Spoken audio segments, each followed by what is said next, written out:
this is lecture 6, and it's on sex differences in personality.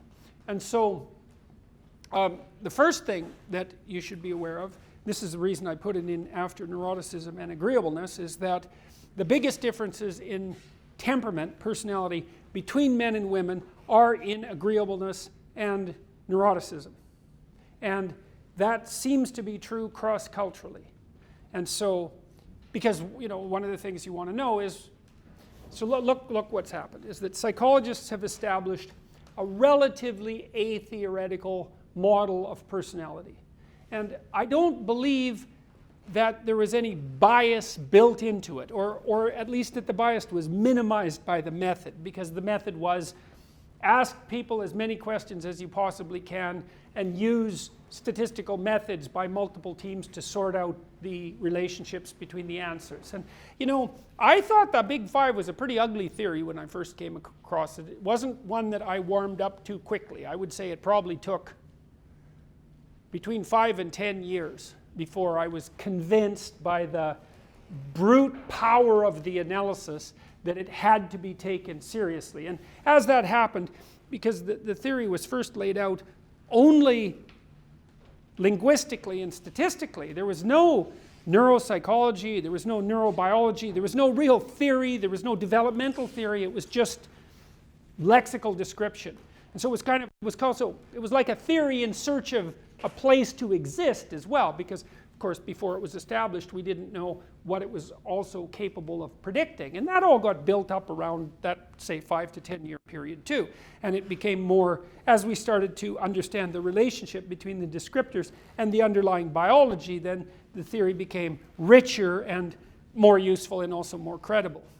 But that actually had certain benefits. Its lack of initial theoretical attractiveness, because it also mitigated against bias, because if you find a theory attractive for whatever reason, then you're more likely to maybe be biased in favor of evidence that support it. And I really don't believe that the people who developed the Big Five theory were very much affected by that. I mean, there are people who built their reputation on the theory, and of course they would be biased in favor of pushing their career forward, but peer review, when it's done properly, keeps that nicely under control.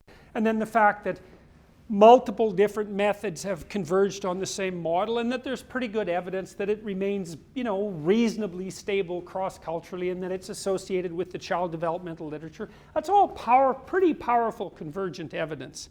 And so, well, once you have the theory laid out, you can start to use it to ask and answer interesting questions like, well, are there differences between men and women? That'd be the first pretty simple question. And the next question would be, if there are differences, well then why did those differences exist? But you don't have to get to that to begin with. You can just start with, are there differences? And the answer is, yes, there are differences. And I'll tell you what they are, what we know so far. So by far the biggest differences are in extroversion or agreeableness and neuroticism, and the biggest difference is actually in agreeableness. And so the difference is roughly this.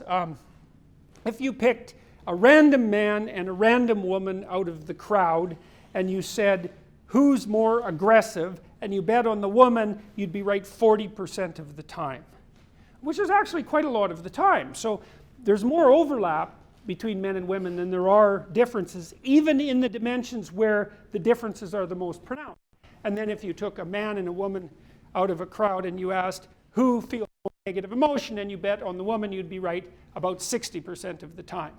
And so that's not exactly right, but it's close enough. You get a flavor for it with that degree of estimation. And so the first thing you note, and this is the first thing to note from the comparisons of men and women, is that men and women are more alike than they are different, especially at each trait level. We did analysis with the Big Five. I never published this, but I tried to come up with a set of questions that would maximally differentiate men and women. So if you didn't know who had done the answering, could you predict by the pattern of answers? And if I took the questions that most differentiated, the best I could ever do was about 75% in classification accuracy.